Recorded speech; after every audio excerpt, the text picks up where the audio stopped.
আমি মুক্তিযুদ্ধ ব্যাপারটা নিয়ে অনেক দিন বলছি। আমি 1971 সনের 26শে মার্চে মুক্তিযোদ্ধা না, আমি মুক্তিযোদ্ধা হইলাম 1969 সনের 14ই নভেম্বর বিএলএফ এর সদস্য হিসাবে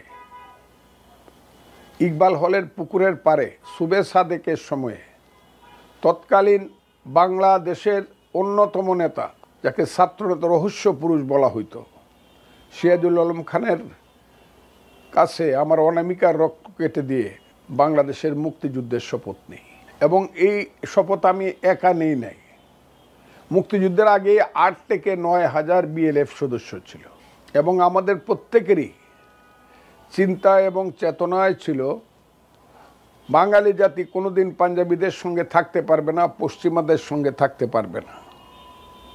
52 ভাষা আন্দোলনের পর থেকে 62, 64 শিক্ষা আন্দোলন, 66 6 দফা আন্দোলন, 69 গণ অভ্যুত্থান, এর মধ্য দিয়ে বাঙালি জাতি একটা বিশ্বাসে উপনীত হয়েছিল, একটা সিদ্ধান্তে উপনীত হয়েছিল যে পশ্চিমাদের সাথে, পশ্চিম পাকিস্তানের সাথে আমাদেরকে একসাথে থাকা হবে না।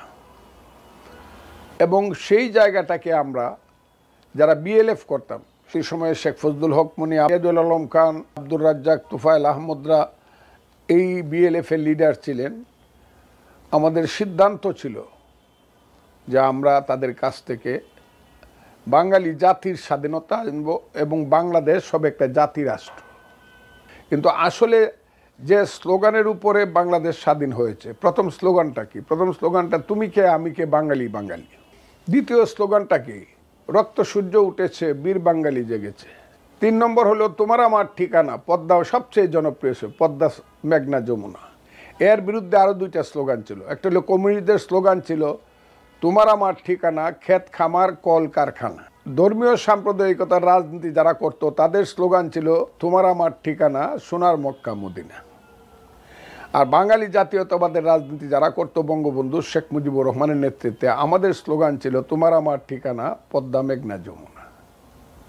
এবং শেষ পর্যন্ত তোমার আমার ঠিকানা পদ্মা মেঘনা যমুনাই এই দেশের মানুষের মুখে মুখে এমনভাবে প্রতিফলিত হলো 70-এর নির্বাচনে সারা বাংলার মানুষ বঙ্গবন্ধুকে নৌকা মার্কায় ভোট দিয়ে সারা পাকিস্তানের মেজরিটি করল। কিন্তু এহিয়া খান ক্ষমতা দিল না।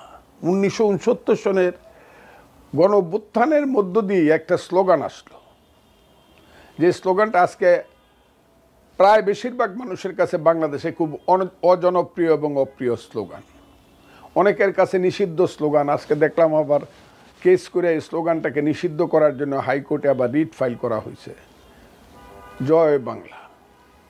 অথচ 7.5 কোটি মানুষ কিন্তু জয় বাংলা স্লোগানটা দিত, কিছু আলবদর রাজাকার দালাল বাদে। এই স্লোগানটা এখন খুব অপ্রিয় স্লোগান, কারণ এই স্লোগানটা যাদের মুখ থেকে এসেছে গত 15 বছর, তারা খুব এই দেশের সর্বনাশ করে গেছে। শেখ হাসিনার নেতৃত্বে, হাসিনা লীগ বা আওয়ামী লীগ যাই বলেন, এই সরকার, ওরাই সবসময় এই স্লোগানটা দিত। আমি যে কারণে বলছি, আমি যুদ্ধে গেছি 1971 সালে, আমি ফাইনাল ইয়ারে পড়ি। ঢাকা ইউনিভার্সিটি একটা শব্দ ছিল পঞ্চপাণ্ডব। আমি পঞ্চপাণ্ডবের একজন, যারা ঢাকা বিশ্ববিদ্যালয়কে সংগঠিত করত। 7ই মার্চ বঙ্গবন্ধুর মিটিংয়ে গেলাম, মহাসমাবেশ। তখন ঢাকা শহরের লোক সংখ্যা ছিল 15 লক্ষ, জনসভায় লোক হইল 10 লক্ষের বেশি। আজকের হিসাবে যদি ঢাকা শহরে 2 কোটি মানুষ হয়, আজকে যদি কোনো মিটিংয়ে 1.5 কোটি মানুষ হয়, তাহলে বোঝা যাবে ওই মিটিংটার সমান একটা মিটিং হয়েছে, যেটা কোথাও জায়গা ধরবে না।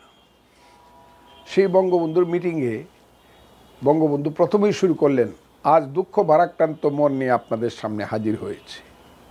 আপনারা সবাই জানেন এবং বুঝেন আমরা আমাদের জীবন দিয়ে চেষ্টা করেছি ইত্যাদি। এরপরে এক জায়গায় এসে বলল, বাঙালিরা বহুবার ক্ষমতায় যাওয়ার চেষ্টা করেছে, কিন্তু তাদেরকে ক্ষমতায় যেতে দেয় নাই। এইবার আমরা বিজয় লাভ করেছি। আমি আপনাদেরকে হুকুম দিয়ে গেলাম, আমি যদি হুকুম দেবার নাও পারি, প্রত্যেক ঘরে ঘরে দুর্গ গড়ে তুলো, তোমাদের যা কিছু আছে তাই নিয়ে শত্রু মোকাবেলা করতে হবে। মনে রাখবা, রক্ত যখন দিয়েছি রক্ত আরও দিব, এদেশের মানুষকে মুক্ত করে ছাড়বো ইনশাল্লাহ। এবারের সংগ্রাম আমাদের মুক্তির সংগ্রাম, এবারের সংগ্রাম স্বাধীনতার সংগ্রাম। এটা স্বাধীনতার ঘোষণা কি না এটা নিয়ে চিরদিন বিতর্ক চলবে, তা চলুক, কিন্তু এই ঘোষণার পরেই বাঙালি জাতি মুক্তিযুদ্ধের জন্য রেডি হয়ে গেল। আমি ইকবাল হলে গেলাম, শাহজাহান সিরাজ প্রত্যেক দিন রাত্র 10টার পরে 32 নম্বরে যাইতেন ধানমন্ডিতে। তারা জাতীয় চার নেতা, Noor Alam Siddiqui president, Shahjahan Siraj general secretary, ASM Abdur রব হইল ডাকসুর বিপি, আব্দুল কুদ্দুস মাখন হইল ডাকসুর জিএস। তারা চার নেতা সবসময় বঙ্গবন্ধুকে ঘেরাও করে রাখতেন। তাদের উপরে আরও চার নেতা ছিল, সিরাজুল আলম খান, শেখ ফজলুল হক মনি, আব্দুর রাজ্জাক, তুফাইল আহমেদ। 12টার পরে শাহজাহান সিরাজ রাত্র 12:30টার দিকে হলে ফেরত আসলেন। আমি ছিলাম তার রুমমেট, যদিও এই রুমে আমি কোনোদিন ঘুমাইতে পারি নাই, কারণ এটা ছিল 116 নম্বর ইকবাল হল, যেখান থেকে বাংলাদেশের মুক্তিযুদ্ধ সংগঠিত হইত। শাহজাহান সিরাজ এসেই বললেন, ফজলু এখানে থাকার আর দরকার নাই, কালকে সকালেই চলে যাও, এলাকায় গিয়ে ট্রেনিংয়ের ব্যবস্থা করো, মুক্তিযুদ্ধের পতাকা উড়াও, কিশোরগঞ্জ তোমার দায়িত্ব হলো কিশোরগঞ্জ। এটা আগের থেকেই ভাগ করা ছিল যে আমার দায়িত্ব হবে কিশোরগঞ্জ, মুক্তিযুদ্ধ যদি শুরু হয়। পরদিন 8ই মার্চ সকালবেলা 8টার উল্কা ট্রেন ছিল একটা, সেই ট্রেনে আমি উঠলাম। শাহজাহান সিরাজ আমার কাছে অনেকগুলো পতাকা দিয়ে দিলেন, যে পতাকাগুলো এখন নাই, লাল সবুজের পতাকা না, তার সেই সবুজের মধ্যে একটা ম্যাপ ছিল, লালের মধ্যে একটা ম্যাপ ছিল, হলুদ ম্যাপ। সেই পতাকা নিয়ে গেলাম। 8 তারিখে নামলাম। শত শত বললে ভুল হবে, হাজার হাজার মানুষ ঢাকা বিশ্ববিদ্যালয়ের ছাত্র নেতাকে দেখার জন্য আসলো। 9ই মার্চে মাইক মেরে জনসভা করে রথখোলার ময়দানে পাকিস্তানের পতাকা নামালাম। কে আমি মধ্যে, আমার ডাইন পাশে ফজলুল হক ছাত্রলীগের জেলা সভাপতি, বাম পাশে শাহাবুদ্দিন ঠাকুর সাধারণ সম্পাদক, 3 জনে পতাকা নামাইলাম। আর পাকিস্তানের পতাকা নামায় বাংলাদেশের পতাকা তুললাম। আমি 10 তারিখ কিশোরগঞ্জে রইলাম রিয়াকশান দেখার জন্য। সাধারণ মানুষের রিয়াকশান ছিল অবাক করার মতো। যুদ্ধ চাই, বাঙালি জাতির জন্য দেশ চাই, বাঙালি জাতির পূর্বাকাশে রক্তিম সূর্য তুলতে চাই। কিন্তু কিছু কিছু নেতার মধ্যে স্বাধীনতার ব্যাপারে তখনও হেজিটেশন ছিল। ফজলু আইসা একটা আগুন লাগাইলো কিশোরগঞ্জটার মধ্যে। 26শে মার্চ আমি বাড়িতে গোসল করছি ভোরবেলায়, গোসল করে আসবো, সেই সময় ইটনা থেকে নারায়ণ নামে একজন কর্মী গেল, গিয়ে বলল তাড়াতাড়ি আপনি ইটনা আসেন। ইটনা ওয়্যারলেসে খবর আইছে যে যুদ্ধ শুরু হয়ে গেছে, বাংলাদেশ মুক্তিযুদ্ধ, বঙ্গবন্ধু মুক্তিযুদ্ধের ডাক দিছে। যত নেতা কর্মী ছিল সবকে নিয়ে শত শত আমরা ইটনা গেলাম। প্রথমে ওয়্যারলেস সেন্টারে গিয়ে দেখলাম একটা বঙ্গবন্ধুর একটা চিঠি, আজ থেকে বাংলাদেশ স্বাধীন। লেখাটাও কি ছিল সেটা আমি বলতে পারবো, অত বলতে চাই না। আমার এখনো মনে আছে, পিলখানায় ইপিআর মেরে এবং রাজারবাগে পুলিশ মেরে পাকিস্তানিরা পাকিস্তানকে কবর দিয়া দিছে। সেই কবরের উপরে নতুন বাংলাদেশের সৃষ্টি হবে, আজকে থেকে বাংলাদেশ স্বাধীন।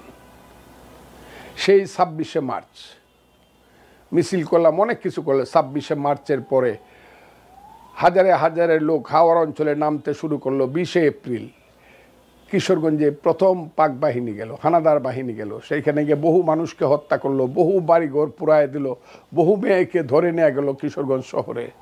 মানুষ হাজারে হাজারে ভাটি এলাকায় নামলো। 20শে এপ্রিলের পরে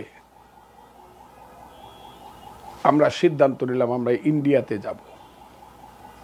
আমরা মেঘালয়ের শিলং অঞ্চলের, গারো পাহাড় অঞ্চলের নয়, আমরা Garo hills and Khasia hills, ওই খাসিয়া হিলসের বালাতে আমরা ছিলাম।